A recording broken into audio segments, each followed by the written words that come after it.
Are dividend stocks right for you? Wealthy people know something that the rest of the population doesn't. Recurring income is the key to wealth.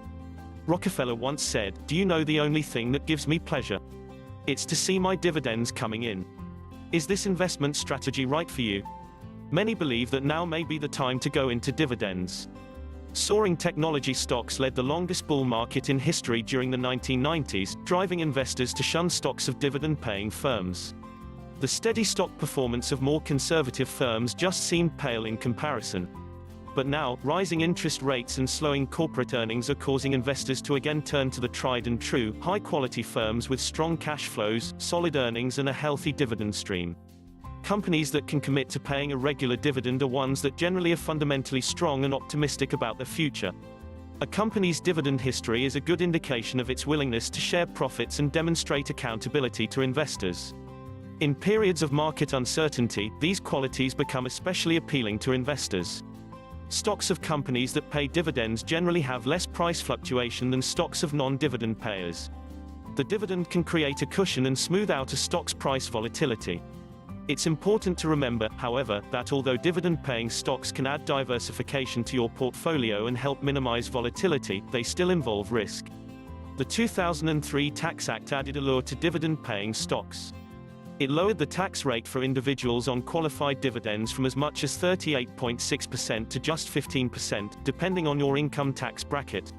This appreciation for dividends has spawned a renewed interest in mutual funds that pay dividends like the American Century Equity Income Fund (TWEIX), which has been investing in dividend-paying stocks for more than a decade. The companies in the fund typically are well-established and fundamentally strong, have steady earnings, a solid balance sheet and a history of paying dividends. The size of dividends also is on the rise. 3/4 of the companies in the S&P 500 index pay dividends, and more than half of them increased their payouts during 2004. That's proof of a lot of strong balance sheets. A business has to have the earnings to pay a dividend and a strong balance sheet to increase one. Investors' preference for dividend-paying stocks is likely to continue, and so will the ability of many companies to continue paying dividends.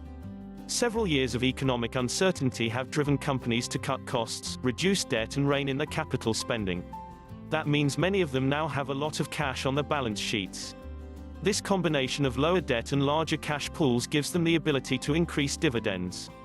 Even with the current emphasis returning more cash to shareholders, the current dividend payout ratio is still below the historical average. All investments have risk and you should only invest what you can afford to lose, but dividend stocks may be a great part of your portfolio to help secure recurring income streams. Let us do the research on which stocks offer dividends and what percentage that they pay so you can focus on deciding on which dividend stocks are right for you. Click the link below and sign up to receive our updated list of dividend stocks every month.